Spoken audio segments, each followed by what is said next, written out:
Section 1. You will hear two teachers, Andrew and Katie, discussing the coming excursion of their language class. First, you have some time to look at questions 1 to 6.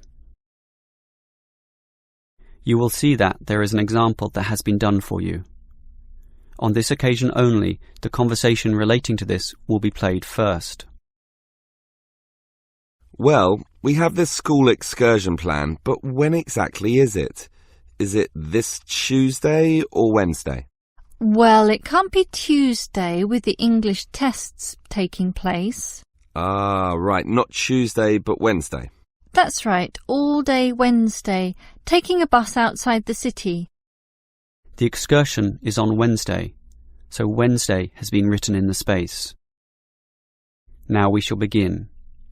You should answer the questions as you listen, because you will not hear the recording a second time. Listen carefully and answer questions 1 to 6. Well, we have this school excursion planned, but when exactly is it? Is it this Tuesday or Wednesday? Well, it can't be Tuesday with the English tests taking place. Ah, right, not Tuesday but Wednesday. That's right, all day Wednesday, taking a bus outside the city. And where are we going? Last month we went to Arthur Island, so this time we're going to the animal park. Arthur Island was okay, but it was too cold. Let's hope the weather for this week's excursion is better. I don't suppose animals care about bad weather, but I certainly do. Have you heard the forecast? Yes, and it's not too bad. Basically, they're saying Monday will be sunny. Good. But then the weather will change. Not so good. Yes. Tuesday we'll have some showers, but by Wednesday, the day of our excursion, it will be, well, their words are cold and cloudy. Cold and cloudy. Well, as long as it isn't wet and rainy, I'm happy enough. We won't need umbrellas, just warm clothing. And what time will we get there? Let's see, the bus picks us up at 8:30 a.m. and then it's an hour and a half on the road, so we arrive at 10 a.m. Sorry, with the 15-minute break, that will actually be 10:15 a.m. That's early enough. Then all our students can see the animals, have their fun, and do whatever they want to do. Well, one fun event planned that day is Birds of Prey. What's that? That's when they bring out several birds of prey, eagles, falcons, kites, those sorts of birds, and throw pieces of meat into the air, and the birds swoop down and eat them. It's quite impressive. Sounds great. Birds of prey. Are there any other activities? There's a catered lunch at the park restaurant. We've already paid for that. And in the afternoon there's... Well, I had a choice between the reptile display and the koala handling. In the reptile display, the students can handle live pythons and various other snakes. Surely they'd rather hold koalas. I'm sure, but the koalas can't be handled unless the weather's sunny, and given the forecast, I thought it better to choose the reptile display. That's a shame. These Asian students would love the koala handling. Yes, I know, but we can't control the weather. And then we get back. What time will that be? We leave the park at 4:30, but then we face traffic, so we won't get back until well after 6 p.m. It will most likely be 6:30, but that's better than the last trip. We didn't get home until 8:30 that time. Yes, that was a bit too late, wasn't it? Before you hear the rest of the conversation, you have some time to look at questions 7 to 10. Now listen and answer questions 7 to 10. Andrew, I understand you've been doing some research regarding the breakdown by nationality of our student body. That must have produced some interesting results. You're right.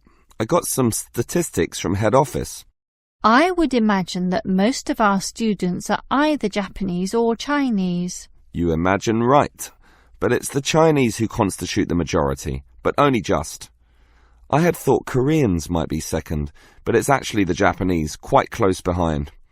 It's somewhat surprising, but obviously all those study tours that our university markets in Japan are bringing in students.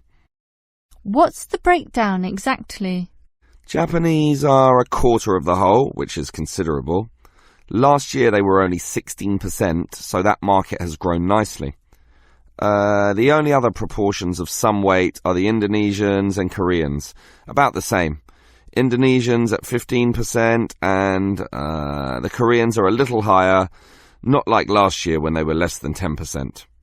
I thought we'd have more Indonesians than Koreans. Well, as I said, they're about the same. Just like the Saudi and Thai student numbers, almost the same also, both just under 10. Which one is bigger? Thai students number just a fraction more. As for the other nationalities, collectively they're only 3%, so it wasn't worth giving each of them a separate category. I just grouped them under other. That's Vietnamese, South American, a couple of Russians, and so on. That is the end of section 1. You now have half a minute to check your answers. Now turn to section 2. Section 2. You'll hear an HR representative of Earn and Learn giving some information about her company. First, you have some time to look at questions 11 to 16.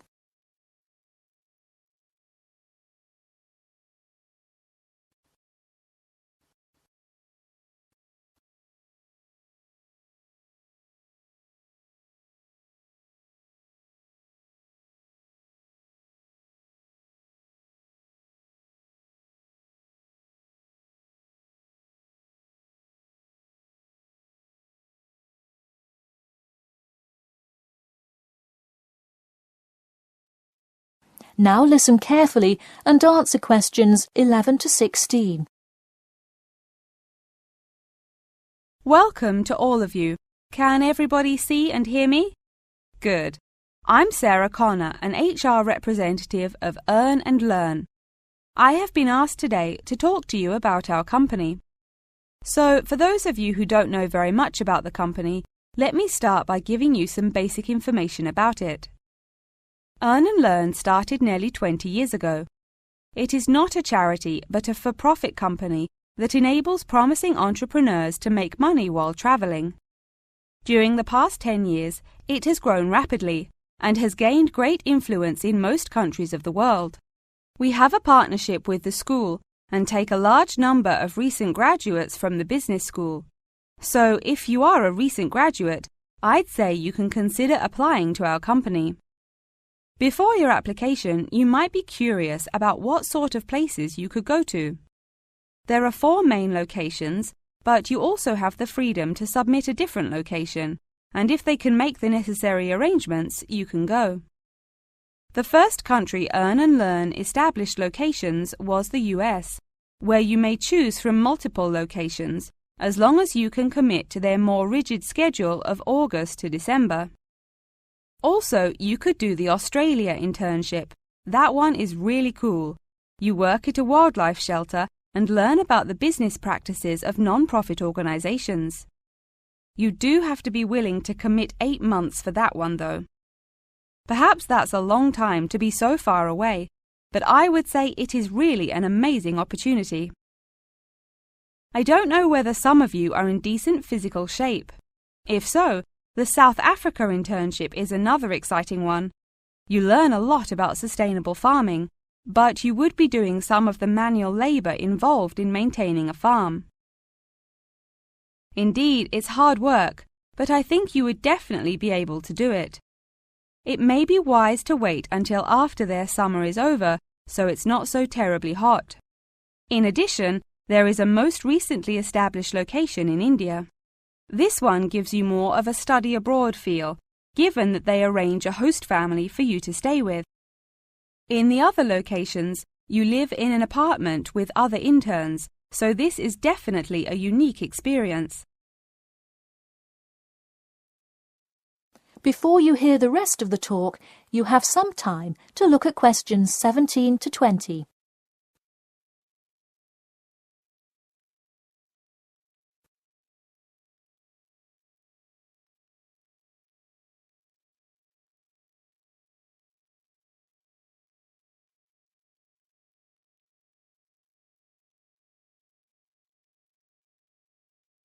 Now listen and answer questions 17 to 20. Regardless of where you go, at the end of the program you get a global travelling certificate, as long as you can explain your experience.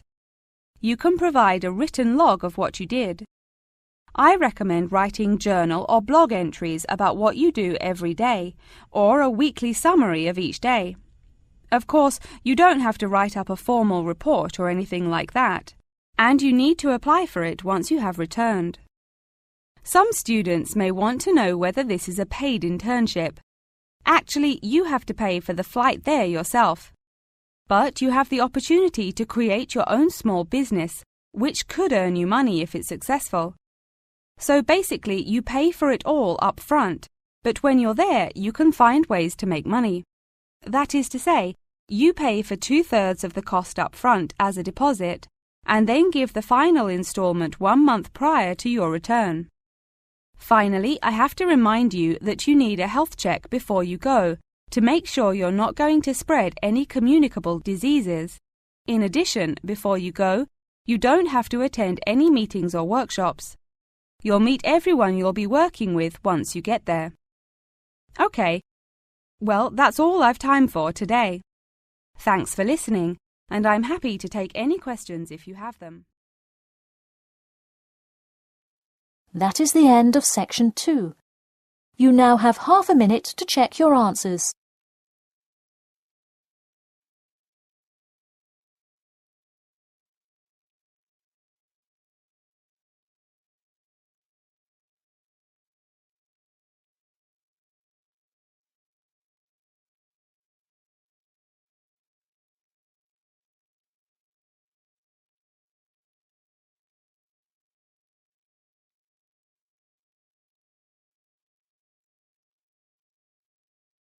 Now turn to section 3. Section 3. You will hear 2 students, Sam and Liz, discussing their university orientation programme. First, you have some time to look at questions 21 to 24. Now listen carefully and answer questions 21 to 24. Hi Liz, how do you feel about starting university here? A little bit nervous, but I'm confident I can handle it. This orientation programme seems like it will help us a lot. Sure. I'm looking at the timetable here myself. It seems that there are choices available. I can see.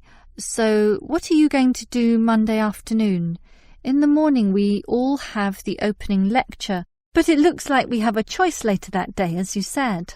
Well, the careers lecture might be helpful, but I am interested in the uni tour. It's probably too early to be thinking of careers now anyway, and I want to know what's what at this new university, so I'm doing the tour. All right, I'll come along with you. Might learn something interesting. After all, we haven't seen much of this place yet, and we will be spending 4 years here. Tuesday is another full day too. In the afternoon there's a lecture about study skills, but that morning offers another choice. Library tour or student union induction? What do you think? I think the student union is very important, but we can go there anytime, right? So we should take advantage of the library tour while it's being offered. Maybe the week after, you and I can go to the student union. Library it is then. Now, Wednesday has a free session in the morning, but after lunch there's a choice between visiting the computer lab or attending a lecture on our legal rights. Well, law and rights are important, but computers are the basis of everything these days, so I'm going to the computer lab. Don't you think knowing our legal rights is equally, if not more important? We live in a very litigious and complex society now. Sure, but it's something we can pick up later, so let's leave that one out. OK. Let me see the timetable. Thursday is a free day, and the week winds up with some celebrations on Friday afternoon. It looks like a fun choice too. There's either a barbecue on the main lawn or the dance. I never pass up the chance to eat something. What about you? If I can get a free meal, I'll take it any day, and I'm not good at dancing anyway. Well, that's that decided, right? Right. Before you hear the rest of the conversation, you have some time to look at questions 25 to 30. Now listen and answer questions 25 to 30. Guess what, Liz? There's another interesting thing in this orientation booklet, and it looks important, about a style guide. What's that? Take a look yourself. It seems to be a set of rules regarding how to present written work, essays and that sort of thing to the lecturers. They want a uniform style of presentation. I can see, so everything we hand in must have a header and a footer. A what? A header and a footer. The footer is at the bottom of the page and the header is at the very top. That's why they call it a header, you know, that little bit of writing giving details about the work. And they also want the word count. Why do they need that? I guess because the lecturers will specify the number of words they want for their assignment, and they want to be sure students follow this. And even the heading on the page has to be a specific dimension, 16 points and bold print and underlined. And subheadings are 14 points, and the font has to be Arial for everything. Yes, the main text is Arial too, as you said, and the size is 12 points, with the header and footer being slightly smaller at 10 points each. Well, it seems logical. The size of everything is in proportion to its importance. But why do they need the spacing of the main text to be 1.5? The header and footer are different. They're only single-spaced. Probably to allow the teacher to insert comments or corrections, or just to make it all more readable, I suppose. And we need wide margins on the left, right, top and bottom, probably for the same reason. Lots of space to allow the addition of comments. That's a bit scary, actually. It seems to assume we will be making mistakes. And look what they want in the header and footer. The header has the name of the work. Not the name of the teacher? No, the work, but surely the teacher's name must go somewhere. Ah, here it is. It goes in the footer. OK, I'd say this is all logical. If a page is lost, say falls to the floor, then with all this information it can always be traced back to the teacher involved. Right. As you say, all very logical. That is the end of section 3. You now have half a minute to check your answers. Now turn to section 4. Section 4. You will hear a lecturer discussing public parks. First, you have some time to look at questions 31 to 34. Now listen carefully and answer questions 31 to 34. Most of us are familiar with a local park. We spend time there, play there, and have some of our best memories in these places. But what is a park? Basically, it can be defined as a natural, or at least semi-natural, piece of land, planted with a variety of trees, bushes and flowers, protected and reserved for the enjoyment of all citizens. There are usually regulations about the sorts of behaviour that can take place within, and sometimes there are facilities such as children's playgrounds or fields for ball games and other sorts of activities. For this reason, if there is grass, it is kept short, and this also discourages the breeding of insect pests. A well-maintained park actually needs a lot of people to look after it, and more so if the park showcases special plants, flowers or trees, in which case it is called a botanic garden. In complete contrast, if the park is big and remote enough, it is sometimes designated as a wilderness park, to be left completely alone and untouched, protected from all development in order to allow wild species, both plant and animal, to live undisturbed. But it is the urban park, the sort of park that most people are familiar with, that I want to talk about now.